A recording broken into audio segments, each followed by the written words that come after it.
जय श्री कृष्णा। देखो बच्चों, आज जो मैं टॉपिक आप लोगों को बता रहा हूँ इसमें से एक न एक प्रश्न आपको अवश्य मिलेगा।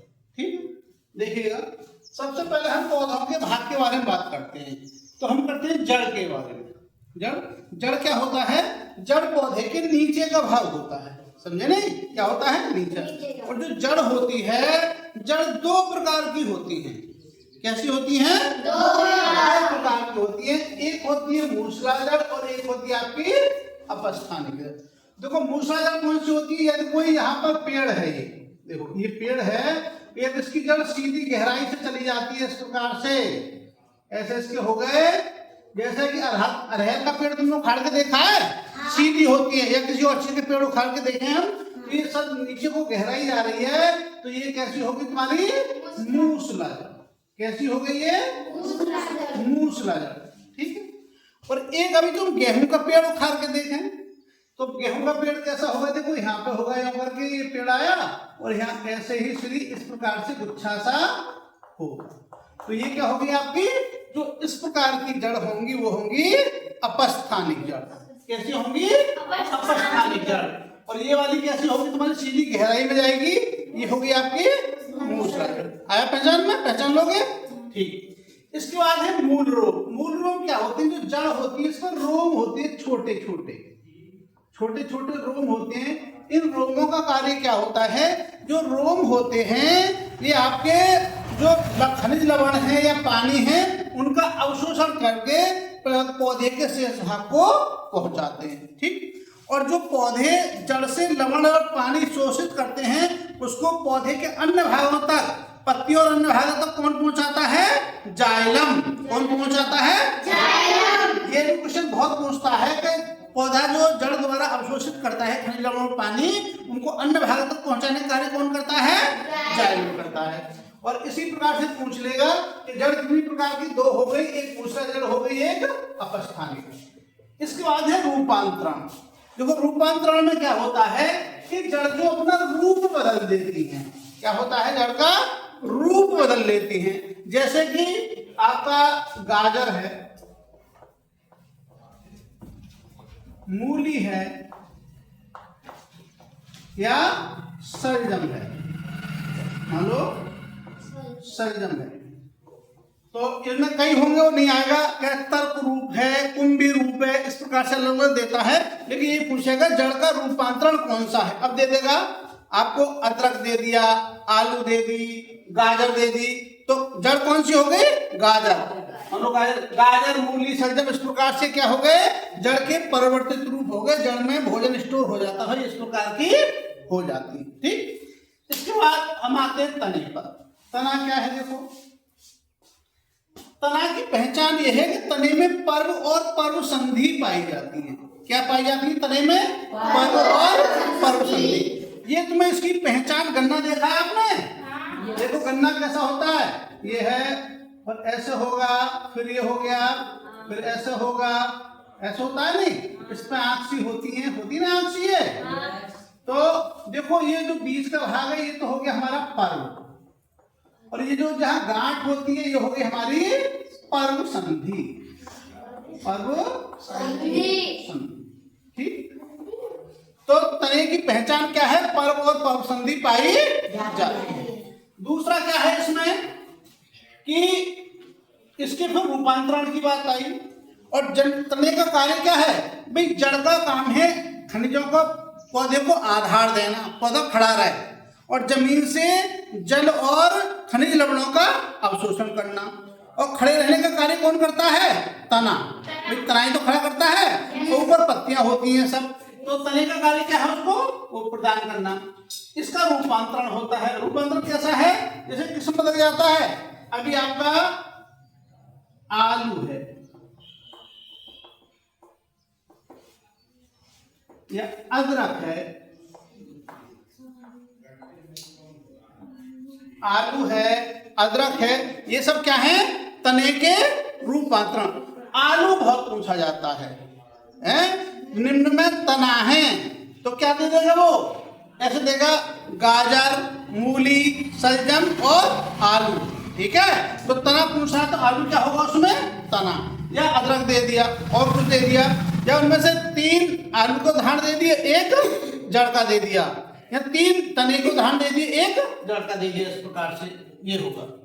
अब इसके बाद आती है पत्ती। पत्ती देखिएगा, पत्ती जब हम बनाते हैं पेड़, देखो पेड़ पे अभी तुम कोई भी पत्ती देखो, इधर देखिएगा सब लोग, ये हमारा तना हो गया, ठीक है। और तना से देखो यहाँ से ये पत्ती निकलती है, ये निकलती है पत्ती। और अभी हमें मान लो पीपल की बनानी है, किसी चीज की बनानी है, मान लो ऐसे होता है ये, ये इसमें ऐसे निकलेगा या करके होता है नहीं, देखिएगा। तो ये जो होता है, ये जहां से पत्ती निकलती है ये होता है हमारा पर्ण आधार, पर्णधार या पर्णाधार उसको आधार प्रदान करता है। और इस भाग को कहते हैं हम पर्ण ग्रंथ। क्या कहते हैं? पर्ण ग्रंथ। ये जो डंडी सी है इसको कहते हैं हम पर्ण ग्रंथ। और ये जो चौड़ा वाला भाग है इसको कहते हैं हम पर्ण फलक, पर्ण फलक, ठीक है। अब इसके अंदर ये पर्ण विन्यास होता है, देखो ये जाल कवच विन्यास जो इस प्रकार से होती हैं, और ये भी सभी पौधों में अलग अलग होता है। अभी तुम पीपल का देखोगे अलग होगा, अभी तुम इसका पत्ता देखने लगो किसका, पिलखुन का देखोगे तो अलग है, अभी तुम उसका गेहूं का देखने लगो तो गेहूं का कैसा होगा, देखो गेहूं के ऐसा होगा, गेहूं का पत्ता यहाँ से है ये, और देखो ये यहाँ थोड़ा सा चढ़ा हुआ होता है, और फिर ऐसे करके होगा लंबा लंबा। और इसमें ये धारी कैसी होती है, इस प्रकार, ठीक। तो ये जालकावत श्रावन्यास है और ये समानांतर है, समांतर। इनके आधार पर जब डिटेल में पढ़ेंगे तो बहुत सी चीजें हमें सीखने को मिलेंगी। तो क्या हो, पर्ण फलक हो गया, पर्ण ग्रंथ समझ में आ गया, पर्णाधार समझ में आ गया तुमको, कौन सा होता है जहां से पत्ती जुड़ती है, पर्ण ग्रंथ से जुड़ती है। पर्ण ग्रंथ आ गया, पर्ण ग्रंथ ये वाला भाग हो गया, पर्ण फलक आपका ये वाला भाग हो गया। इसका पर्ण रंध्र, इस पर पत्ती पर रंध्र पाए जाते हैं, छोटे छोटे छिद्र होते हैं पत्ती पे। उनका काम क्या होता है, वो जो सांस, पेड़ पौधे भी तो सांस लेते हैं, पौधे कैसे सजीव है और पौधे भी सांस लेते हैं। एक वाष्पोत्सर्जन की क्रिया होती है, समझे नहीं। वाष्पोत्सर्जन में क्या होता है कि जब गर्मी ज्यादा पड़ती है, गर्मी पड़ेगी नॉर्मल में भी, तो जो जल ये जड़ से ग्रहण करते हैं उसे पत्तियों द्वारा उड़ाते हैं, पत्तियों द्वारा उसे वाष्पीकृत उड़ाते हैं, तो वो क्रिया क्या कहलाती है हमारी, वाष्पोत्सर्जन। और एक है प्रकाश संश्लेषण। प्रकाश संश्लेषण द्वारा क्या होता है, पौधे अपना भोजन बनाते हैं। कैसे बनाते हैं, सूर्य की उपस्थिति में पर्णहरण की सहायता से। पर्णहरित, पर्णहरित होता है पत्तियों का रंग, हरा रंग किसके कारण होता है, पर्णहरित के कारण। तो कार्बन डाइऑक्साइड और जल की सहायता से क्या बनाते हैं, कार्बोहाइड्रेट बनाते हैं और ऑक्सीजन निकालते हैं, छोड़ते हैं। तो प्रकाश संश्लेषण की क्रिया होती है, ठीक। उससे आगे चलते हैं, अगला भाग है इसका पुष्प, ठीक है। पुष्प में क्या होता है, पुष्प के 4 भाग होते हैं, समझे नहीं। पुष्प के 4 भाग होते हैं। कौन कौन से 4 भाग होते हैं, जब तुम पुष्प बनाओगे, ये बनाया हमने पुष्प, मान लो देखो, एक तो ये होगा ऐसे, यहाँ पे हरा हरा होता है ये सरसों का फूल है। उसके बाद फिर इसमें क्या होते हैं,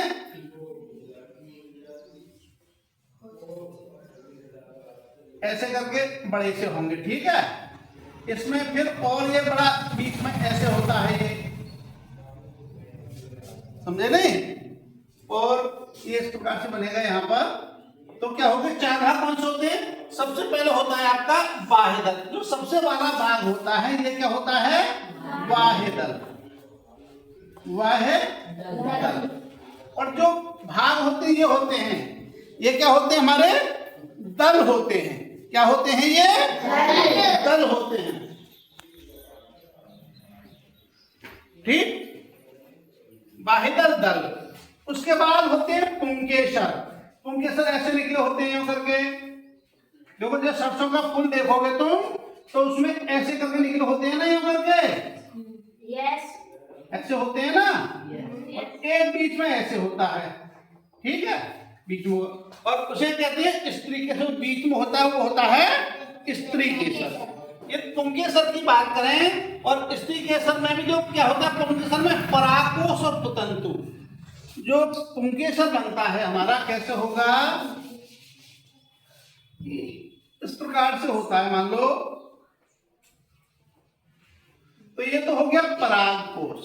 क्या हो गया, परागकोश। परागकोश में क्या परागकण रहेंगे, और ये पुतंतु हो गया जिस पर ये परागकोश लगे होते हैं, ठीक है। इस भाग को, पुंकेसर वाले भाग को हम क्या कहते हैं, नर भाग कहते हैं। कैसा कहते हैं, नर भाग, ठीक है। फूल का ये क्वेश्चन बहुत पूछा जाता है कि फूल का नर भाग कौन सा है, तो कौन सा है, पुंकेसर। फूल का मादा भाग कौन सा है, स्त्री केसर। जो स्त्री केसर होता है वो मादा भाग होता है, और जो पुंकेसर होता है वो क्या होता है, नर भाग होता है। देखिएगा, तो परागकोश पुतंतु है। अब जो स्त्री केसर होता है ये इस प्रकार से बना होता है। देखो, स्त्री केसर यदि बनाए तो स्त्री केसर की क्या स्थिति होगी, ये मान लो इस प्रकार से है ना, और यहां से यूं करके आएगा,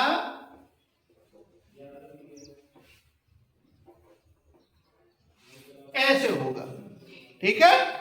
ये है पुष्पासन होगा, पुष्पासन पर रहता है यहाँ पे ये, और इस वाले भाग को कहते हैं वर्तिकाग्र। वर्तिकाग्र, ठीक। और ये हो गया हमारा वर्तिका,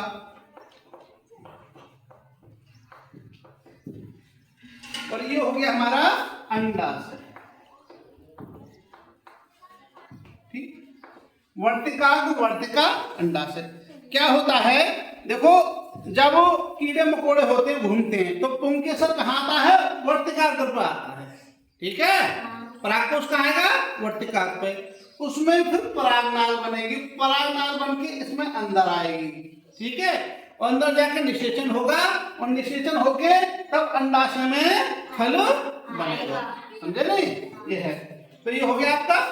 अब इसके आधार पे पुष्प दो प्रकार के होते हैं। पुष्प कितने प्रकार के होते हैं, दो प्रकार के। कौन कौन से होते हैं दो प्रकार के पुष्प, एक होता है द्विलिंगी। कैसा होता है, द्विलिंगी, और एक होता है एकलिंगी। देखिएगा, जैसे नाम से ही स्पष्ट है, द्विलिंगी। द्विलिंगी का मतलब इसमें दोनों लिंग होंगे, नर भी होगा और मादा भी होगा। इस वाले पुष्प में पुंकेसर और स्त्री केसर,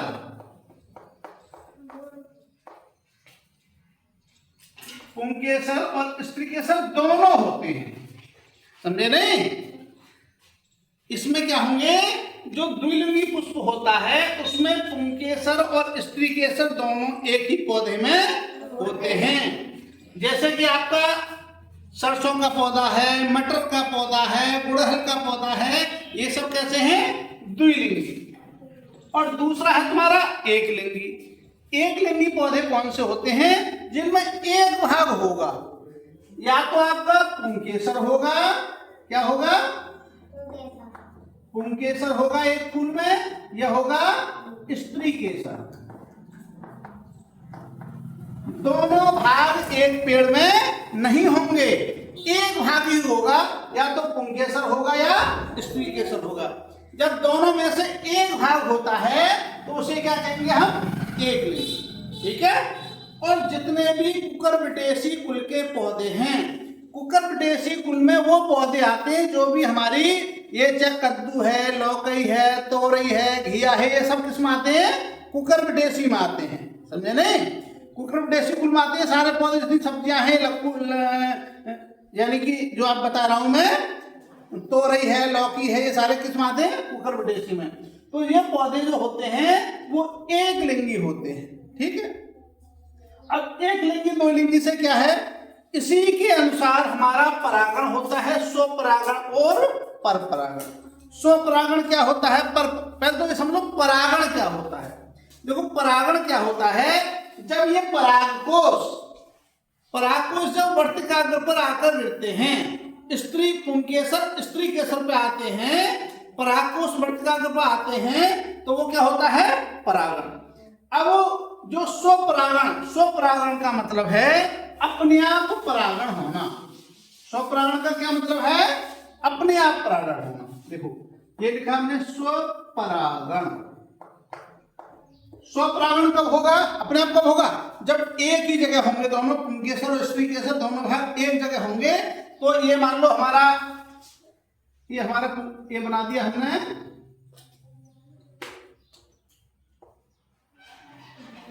ये वर्तिकाग्र हो गई, और यहां पर ये हमारे मान लो पुंकेसर हैं, और ये हमारा फिर इस पर हमने बाह्य दल और दल वगैरह बने हैं। तो देखो जब एक ही फूल में, तभी तो इसके पुंकेसर इस पर आ जाएंगे भाई। जब दोनों भाग एक में होंगे तो इसके पुंकेसर इसी पे आ जाएंगे। तो ये हो गया स्वपरागण।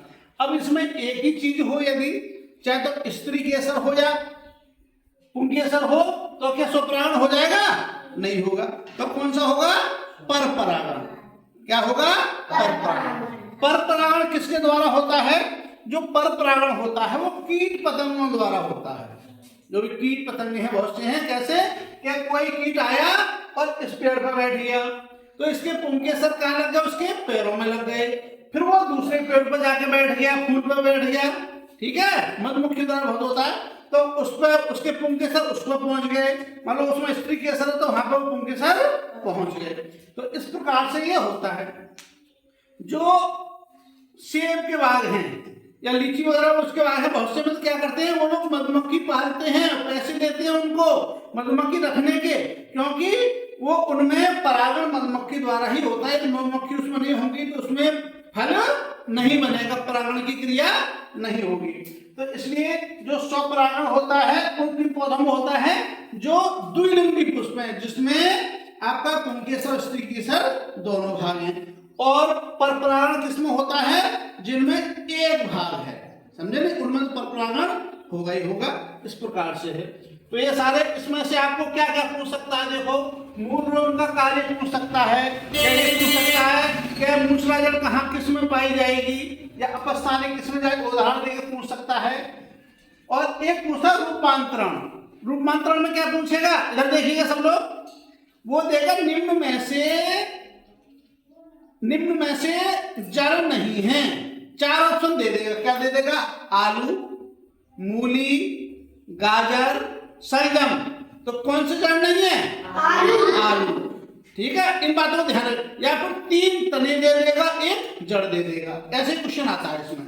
दूसरा तना में पर संधि, इसमें भी रूपांतरण पे पूछेगा, समझे नहीं, कि आलू क्या है, आलू या सबसे ज्यादा आलू पूछता है। आलू जड़ है, तना है, क्या है, तो वैसे जड़ लिख दोगे क्योंकि जमीन के अंदर पाया जाता है, लेकिन आलू क्या है, तना है, क्योंकि उसमें पर और पर संधि पाए जाते हैं। जो आलू है ये हमारा हमने बना दिया, मान लो इस पे ऐसे होते हैं नहीं, और ये कि हमारे किले देते हैं, उगते हैं। तो आलू क्या हमारा, तना है। पत्ती में पूछ सकता है, कुछ नहीं। परवंदिया पूछ लेगा कौन सा भाग है, इसमें ज्यादा कोई पूछेगा नहीं है। परागण में, इसमें जो पुष्प वाले में पूछेगा आपसे, पुष्प वाले में पूछेगा कि पुष्प का मादा भाग कौन सा है, तो मादा भाग कौन सा है, बताओ मेरे, कौन सा बताया मादा भाग, स्त्री केसर। जो स्त्री केसर है ये कैसा है, मादा भाग। और पुरुष भाग कौन सा है, पुंकेसर। पुंकेसर क्या है, पुरुष भाग।